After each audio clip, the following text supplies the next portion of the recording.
untuk perkahwinan saya yang baru ni, anak saya dapat satu tempat kasih sayang seorang ibu yang baru, tumpangkan kasih sayang dia yang dah lama dia tak dapat. Tapi kenapa benda ni berbalik?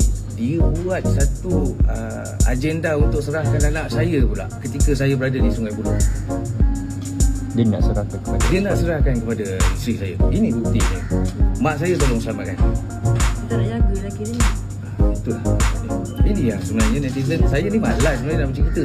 Orang akan cakap saya itu, saya ni. Tapi kan saya cakap ada ni plot twist itu. Inilah antaranya. Tapi bila dah melambatkan buang masa, saya buang masa lawyer saya juga untuk nampak ni 3 bulan ni sepatutnya tak tahu apa cerita. Dia tiba-tiba dia fly lah. Takkan saya nak kena doakan kapal terbang dia.